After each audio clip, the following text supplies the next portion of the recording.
Bueno, Antonio, contame un poco. ¿El nuevo dólar soja rompió el mercado de Chicago o no esta vez? No, realmente no lo rompió. Lo que estamos viendo es que el mercado argentino ha sido secuestrado. Entonces, no sabes cómo analizar el mercado argentino más. No es un mercado transparente. Ahora el productor va a necesitar incentivos constantemente para que salga a vender su soya de aquí en adelante, porque sabe que el gobierno va a estar siempre sediento de dólares y eventualmente las cosas pues van a ser complicadas. O sea, aquí lo que preocupa es de que con todo el primer dólar soya y el segundo dólar soya, ya cuando llegues a sumar todos los volúmenes, el productor argentino va a haber vendido mucha soya y se quitó de muchos inventarios y de mucha tenencia de algo que es lógico seguir acarreando bajo la condición actual, especialmente si proyectas tipos de cambios el futuro, obviamente que esos no se van a quedar tenues. Entonces, necesita soya y lo que va a venir es que con la próxima cosecha la retención va a ser aún mayor de soya, precisamente por estas razones. Entonces, lo que la gente piense que vas a tener como una vocación de venta normal o natural, pues te van a tener que estar aceitando y entonces la soya ahora va a dictar cómo vas mercadeando los otros productos y de acuerdo a todo eso estar jugando a ver qué enjuague te presenta el gobierno, que digo, la verdad es que no me corresponde a mí hacer los juicios porque pues no estoy ahí, pero lo dijo Diana Mondino hace un rato, ¿no? Le escuché.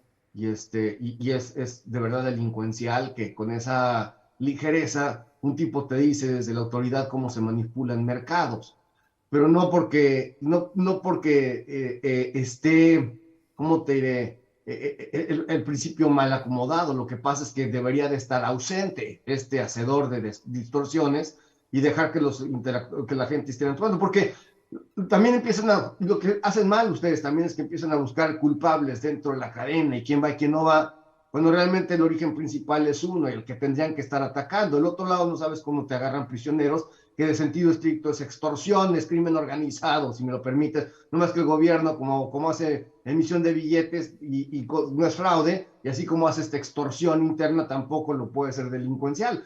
Pero es una tristeza lo que está sucediendo. Ahora, te repito, aquí tengo que empezar a ser cuidadoso con lo que digo, porque no me corresponde hacerlo, pero el sistema lo han secuestrado y a las empresas, y a mí no me importa si es el exportador, el productor o el que hace la molienda y tal, los tienen completamente copados de atajos, amenazas, desacomodos y no los dejan trabajar como tal. Entonces la cadena queda ahí. Pero bueno, hay cosas peores. Acuérdate de que hace 3 años, encontraron al chinito que comió vampiro. Entonces, hoy estaríamos celebrando los 3 años del paciente cero en China, con el dichoso COVID. Y miren dónde están las cosas. Y mira dónde está China. En esto yo tengo que seguirles informando que hay un contexto y hay muchas cosas que para la comercialización argentina los van a obligar a tomar decisiones administrativas, entre comillas, pero en el mundo el tema de los mercados no van a estar acompañando las decisiones administrativas, que es cuando tengas que hacer las fuerzas como para vender. Y en los mercados el día de hoy, después de lo que no está sucediendo relativo de la EPA, mandatos, utilizaciones de biocombustibles y cosas de esa naturaleza, está teniendo una limpia el aceite de soya. Obviamente están liquidando los grandes hacedores. ADM en Estados Unidos ha liquidado o mandado a delivery o a término una cantidad enorme de contratos de aceite de soya y pues bueno, nuevamente tienes una alteración de cosas porque hemos estado viviendo alrededor de política y políticos tristemente en el mundo, no nada más en Argentina.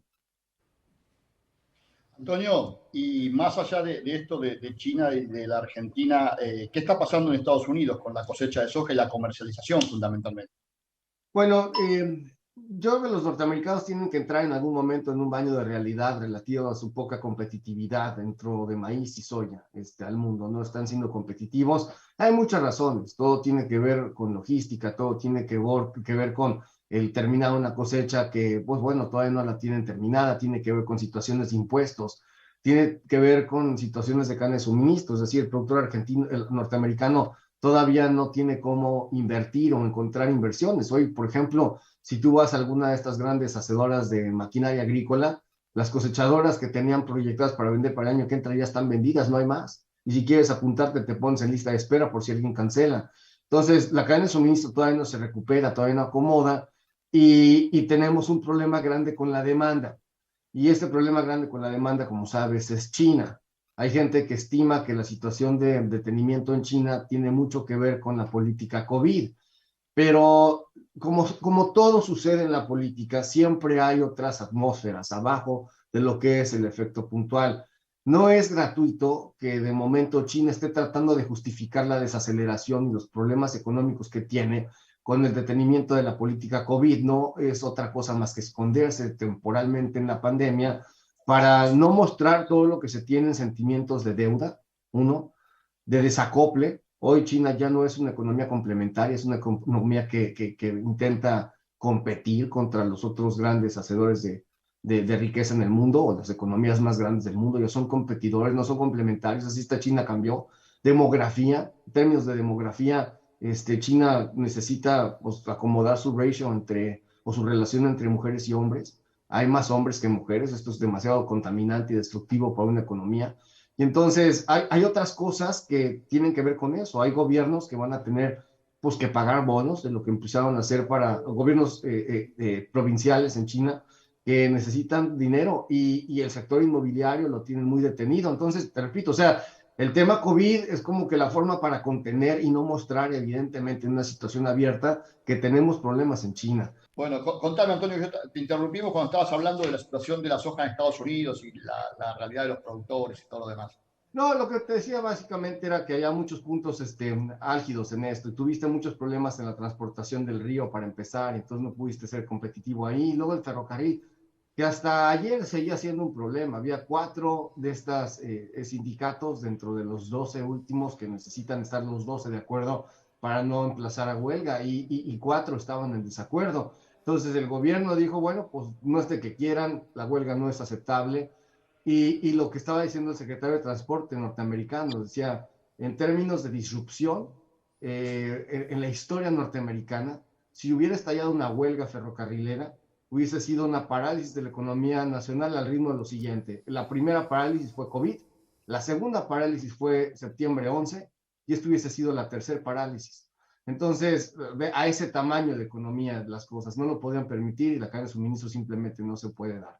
Y se conjuga con muchas otras cosas, en el lenguaje, por ejemplo, de la Reserva Federal, la situación de seguir levantando tasas hacia el año entrante, un mercado norteamericano que en algunos sectores está siendo resiliente, pero en otros está empezando a mostrar mucha debilidad. El sector hipotecario en Estados Unidos está en complicaciones, el precio de las casas están cayendo, la movilidad nos está dando. Entonces hay cosas que para el año que entra vamos a tener muchos retos.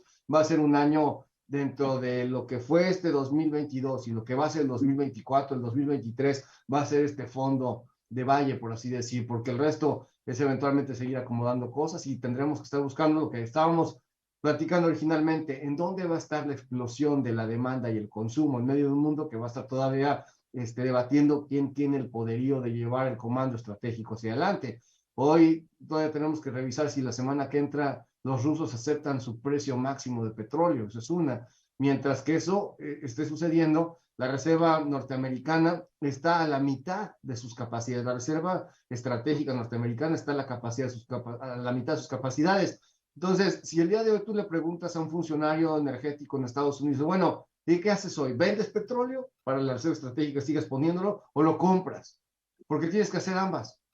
Entonces, en los tiempos no sabes dónde estás porque no tienes estabilidad en los precios, especialmente cuando vas a entrar a la zona del invierno. Así es de que, vaya, los retos están ahí, y nuevamente, como te dije hace un rato, el productor norteamericano no va a vender, va a estar un poquito reticente de querer vender, está difiriendo ingresos, no quiere estar con el tema de impuestos este año, ya le queda muy poquito, y el año entrante entrará a hacerlo con una zona pausada. La capacidad de almacenaje en Estados Unidos es enorme, y está vacía. Entonces hay muchos lugares para poderse resguardar. Obviamente cada economía de farmer tiene su espacio, pero te hablo un poquito el escenario de cómo está la cosa de los dineros que están buscando ubicación en alguna zona, donde en una zona de Iowa recientemente se vendió una extensión de tierra, no muy grande, pero una extensión de tierra, $30,000 el acre, que ha sido un récord para la zona de Iowa. Y es un dinero que, cuando tienes que estar hablando de negocio y empresa, no hay revolvencia, sino que lo que quieres es tener tenencia y una situación tangible. Entre que tenemos un espanto con los criptoespacios, y la situación económica en Estados Unidos, que no sabemos a qué ritmo van a seguir apretando, especialmente escuchando a quien estemos escuchando. Entonces, yo no sé si son mejores noticias de lo que nos dijo Leo, pero te puedes imaginar que el mundo está enredado, ¿no? Y en ese mundo enredado, la guerra otra vez pasó a segundo plano, ¿no? La guerra entre Ucrania y Rusia. Sí, la guerra entre Ucrania y Rusia, pero está en una situación de mucho interés porque Rusia está empezando a mandar algunos mensajes sobre tal vez empezar a operar una tregua. Los oblastos y muchas zonas de estratégica está enfangada, es decir, que las maniobras de todos estos tanques y maquinaria no está siendo sencilla de hacer. Y Ucrania, lo último que necesita hacer en este momento es una tregua, necesita seguir avanzando y hacer cabezales en algunos otros lugares para que estratégicamente no le deje ningún espacio y obviamente le aplique presión a Rusia. No sabemos si esto va a forzar a que Rusia tenga que hacer alguna estrategia de guerra en el invierno. Que de momento Ucrania lo que va a hacer son avances y defensa, pero una guerra donde tengas que estar haciendo una apertura y haciendo flancos, en la historia, pues los grandes emperadores o los grandes hacedores de guerra del pasado se han equivocado todas las veces que han intentado hacer guerra en el invierno. Entonces, pues bueno, ahí estamos con esa zona que obviamente no deja de aventar misiles como si no hubiera mañana la infraestructura estratégica ucraniana. El dolor es grande, obviamente, y esto está haciendo otra presión, que es migración. Es más de 7 millones de ucranianos fugados o salidos a zonas fronterizas, vendrán más. Obviamente son zonas inviables para estar viviendo en esas condiciones y va a tener que generar mucho más presión de Occidente, con Occidente que está bastante normal acomodado. Europa no está en sus mejores momentos, honestamente, y tú lo sabes, lo ves. La situación está muy desacorde pues bueno, es lo que tenemos con ese espacio. La guerra sigue y los rusos siguen vendiendo grano robado, que tienen ahí un espacio para hacer manipulación y acomodo, y ahí el responsable es Turquía. Turquía es el que necesita tener estas cosas en orden porque es el hacedor de controles en el estrecho del Bósforo y Turquía, pues Turquía en este momento trae otra bronquita, ya con sus amigos kurdos al sur y obviamente haciendo incursiones militares en Irak, Siria, hacia la zona de kurdos pues bueno, la verdad es que no está fácil tampoco para el señor, el señor mediador de paz y broker de granos que es Turquía y obviamente que hoy los turcos quieren ser un hub o tener ahí mucho grano para poder exportar al mundo, pero pues veamos qué pasa.